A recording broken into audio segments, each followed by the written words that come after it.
اسلامی تاریخ کی ایک ایسی شخصیت جسے تمام مسلمان آج نفرت کی نگاہ سے دیکھتے ہیں، وہ شخص جس نے نبی پاک صلی اللہ علیہ وآلہ وسلم کے خاندان سے ایسی دشمنی کی جس کی تاریخ میں کوئی مثال نہیں ملتی، اور جسے اسلامی تاریخ کا سب سے ظالم حکمران کہا جائے تو یہ غلط نہ ہوگا۔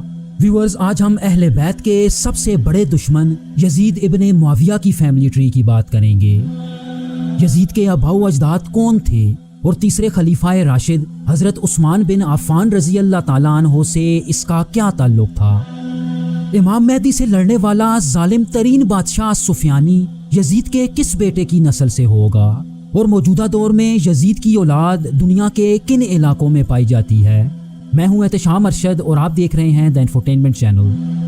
یزید کے خاندان کو سمجھنے کے لیے ہمیں قریش قبائل کے ایک مشہور سردار عبد شمس پہ جانا پڑے گا، جو نبی پاک صلی اللہ علیہ وآلہ وسلم کے پردادا ہاشم کے سگے بھائی تھے۔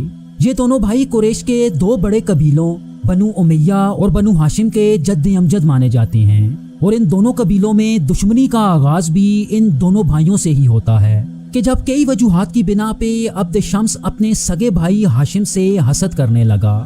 ویورز، یہ وہ دشمنی تھی جو ان دونوں بھائیوں سے شروع ہوئی اور اس کا اختتام کربلا کے میدان میں ہوا۔ عبد شمس کے بعد اس کے بیٹے امیہ نے بنو ہاشم سے دشمنی جاری رکھی، لیکن یہ اپنے چاچا ہاشم کے اثر و سوخ کا مقابلہ کرنے میں ناکام رہا۔ اپنے چاچا سے مسلسل دشمنی کی وجہ سے امیہ کو شام کی طرف جلا وطن کر دیا گیا، جہاں وہ اور اس کی اولاد تجارت سے وابستہ رہی۔ ویورز، امیہ ابن عبد شمس کے آباء و اجداد کو لے کے مورخین میں کافی اختلاف پایا جاتا ہے۔ کئی مورخین امیہ کو عبد شمس کا حقیقی بیٹا مانتے ہیں، لیکن اکثر شیعہ روایات میں آتا ہے کہ امیہ ایک رومی غلام تھا جسے عبد شمس نے خرید کے آزاد کیا اور اپنا منہ بولا بیٹا بنا لیا۔ اسلامی تاریخ میں امیہ کے دو اہم بیٹوں کا ذکر آتا ہے جن کے نام حرب اور ابو العاص تھا۔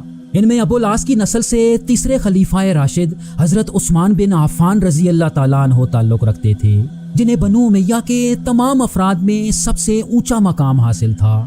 انہیں یہ شرف حاصل ہے کہ نبی پاک صلی اللہ علیہ وآلہ وسلم کی دو بیٹیوں کی شادی ان سے ہوئی۔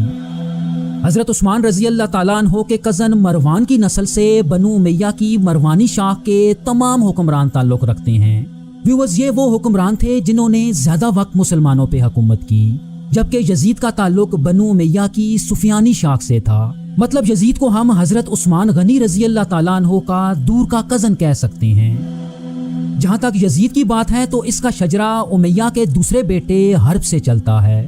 ویورز، حرب وہ شخص تھا جسے نبی پاک صلی اللہ علیہ وآلہ وسلم کے دادا عبد المطلب کے چوٹی کے دشمنوں میں شمار کیا جاتا تھا، جس نے عبد المطلب کی ہر محاذ پہ مخالفت کی، یہاں تک کہ انہیں قتل کرنے کی کوشش بھی کی۔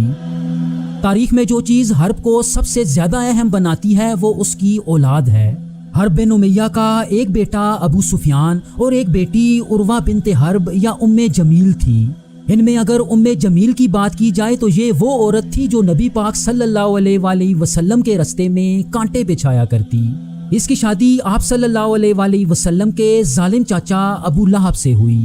ام جمیل اور ابو لہب اسلام اور نبی پاک صلی اللہ علیہ وآلہ وسلم کے سب سے بڑے دشمنوں میں سے ایک تھے۔ ان دونوں کا ذکر قرآن میں سورۃ اللہب میں آتا ہے، جہاں انہیں اللہ کی طرف سے بدترین عذاب کی وعید سنائی گئی۔ حرب بن امیہ کا بیٹا ابو سفیان بھی نبی پاک صلی اللہ علیہ وآلہ وسلم کی مخالفت کرنے میں سب سے آگے رہا، لیکن یہاں آپ کو یہ بھی بتاتے چلیں کہ غزوہ بدر کے موقع پہ ابو سفیان نے جنگ نہ کرنے کا مشورہ دیا تھا۔ اس کے ساتھ ساتھ ابو سفیان کو اموی حکمرانوں کی سفیانی شاخ کا جد امجد بھی مانا جاتا ہے۔ ابو سفیان کی بیوی ہند بنت عتبہ کا شمار بھی اسلام کے سب سے بڑے دشمنوں میں ہوتا ہے۔ ویورز، یہ وہ عورت تھی جس نے غزوہ احد کے موقع پہ آپ صلی اللہ علیہ وآلہ وسلم کے چاچا حضرت حمزہ رضی اللہ تعالیٰ عنہ کو قتل کرایا، ان کی لاش کی بے حرمتی کی اور ان کا کلیجہ کچا چبایا۔ سن 630 صدی عیسوی میں مسلمانوں نے مکہ فتح کیا تو بنو امیہ کے دوسرے سرداروں کی طرح ابو سفیان نے اپنے دو بیٹوں یزید اور معاویہ کے ساتھ اسلام قبول کر لیا۔ نبی پاک صلی اللہ علیہ وآلہ وسلم کی زندگی میں ہی ابو سفیان کو یمن اور طائف میں اونچے عہدے دیے گئے، اور حضرت ابو بکر صدیق رضی اللہ تعالیٰ عنہ کے دور میں ابو سفیان نجران کے گورنر کے عہدے پہ فائز رہے۔ اگر ابو سفیان کی اولاد کی بات کی جائے تو ان کے بچوں میں سب سے اہم 2 بیٹے اور 1 بیٹی تھی۔ ان کی بیٹی حضرت ام حبیبہ ام المؤمنین تھی، مطلب ان کی شادی نبی پاک صلی اللہ علیہ وآلہ وسلم سے ہوئی۔ ان کے سب سے بڑے بیٹے یزید بن ابو سفیان تھے، جو اسلام لانے کے بعد شام کی طرف بھیجی گئی مسلمان فوج کے کمانڈر تھے اور حضرت عمر فاروق رضی اللہ تعالیٰ عنہ کے دور میں شام کے گورنر بھی رہے۔ ان کی وفات کے بعد حضرت عمر نے ان کے چھوٹے بھائی معاویہ کو ان کی جگہ شام کا گورنر مقرر کر دیا، جو کچھ ہی عرصے میں شام میں انتہائی طاقتور ہو گئے اور انہوں نے شام میں ایک بڑی فوج بھی جمع کر لی۔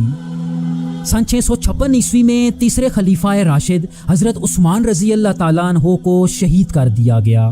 امیر معاویہ جو اس وقت اپنی طاقت کے عروج پہ پہنچ چکے تھے، انہوں نے اپنے کزن کی شہادت کا بدلہ لینے کا فیصلہ کیا اور قاتلین عثمان کو سزا دیے بغیر چوتھے خلیفہ راشد حضرت علی سے بیعت کرنے سے بھی انکار کر دیا۔ اس کے نتیجے میں مسلمانوں کے پہلے فتنے یا خانہ جنگی کا آغاز ہوا اور مسلمانوں کی وسیع و عریض سلطنت 2 حصوں میں تقسیم ہو گئی۔ جیسا کہ آپ میپ پہ دیکھ سکتے ہیں کہ سلطنت کا یہ سارا علاقہ امیر معاویہ کنٹرول کر رہے تھے اور دوسری طرف عرب مین لینڈ کے اس علاقے پہ خلیفہ راشد حضرت علی رضی اللہ تعالیٰ عنہ کی حکومت قائم تھی۔ چنانچہ اس خانہ جنگی کے نتیجے میں حضرت علی اور امیر معاویہ کے درمیان جنگوں کا ایک سلسلہ شروع ہوا، جو سن 661 عیسوی میں حضرت علی کی شہادت تک جاری رہا، اور جب حضرت علی کے بعد ان کے بیٹے امام حسن کو مسلمانوں نے 5واں خلیفہ چنا تو انہوں نے کچھ ہی عرصے میں امیر معاویہ سے ایک معاہدہ کر لیا، جسے حسن معاویہ ٹریٹی کہا جاتا ہے۔ اس معاہدے کے بعد امام حسن نے حکومت امیر معاویہ کے حوالے کر دی، تو سن 661 عیسوی میں امیر معاویہ نے اپنی اموی سلطنت کی بنیاد رکھ دی۔ محفوظ تاریخ میں امیر معاویہ کی کئی بیویوں سے 5 بیٹے اور 5 بیٹیوں کا ذکر آتا ہے۔ ویورز، اگر یزید کی ماں کی بات کی جائے تو اس کی ماں کا نام محسوم بنت بہدل تھا، جو بنو کلب قبیلے سے تعلق رکھنے والی ایک کرسچین تھی۔ امیر معاویہ کا ان سے شادی کرنے کا مقصد بنو کلب سے تعلق مضبوط کرنا تھا۔ 23 جولائی سن 645 عیسوی کو ان کے ہاں ایک بیٹا پیدا ہوا، جس کا نام امیر معاویہ نے اپنے بڑے بھائی کے نام پہ یزید رکھا۔ ویورز، حالات اس وقت بہت زیادہ خراب ہونے لگے کہ جب سن 676 عیسوی میں انہوں نے یزید کو اپنا جانشین نامزد کر دیا۔ ان کا یہ اقدام مسلمانوں کے لیے ناقابل منظور تھا، کیونکہ اس سے پہلے مدینہ میں عوامی حمایت سے خلیفہ کا انتخاب ہوتا تھا۔ سن 680 صدی عیسوی میں امیر معاویہ کی وفات کے بعد جب یزید تخت پہ بیٹھا تو مسلمانوں کے دوسرے فتنے کا آغاز ہوا۔ یزید کے تخت پہ بیٹھتے ہی کربلا کا واقعہ پیش آیا کہ جب اس نے نبی پاک صلی اللہ علیہ وآلہ وسلم کے گھرانے کے سربراہ امام حسین رضی اللہ تعالیٰ عنہ سے بیعت طلب کی، اور یہ بیعت نہ کرنے پر کربلا کے مقام پر اس نے نواسۂ رسول اور ان کے خاندان کے 72 افراد کو بے دردی سے شہید کر دیا اور عورتوں کو قید میں ڈال دیا۔ لیکن کربلا کے بعد بھی یزید رکنے والا نہ تھا۔ کربلا کے واقعے کے 3 سال بعد یزید نے بغاوتوں کو کچلنے کے لیے مکہ اور مدینہ کا محاصرہ کیا۔ کہا جاتا ہے کہ مکہ کے محاصرے کے دوران خانہ کعبہ کو بھی شدید نقصان پہنچایا گیا، اور یہ محاصرہ سن 683 صدی عیسوی میں یزید کی موت تک جاری رہا۔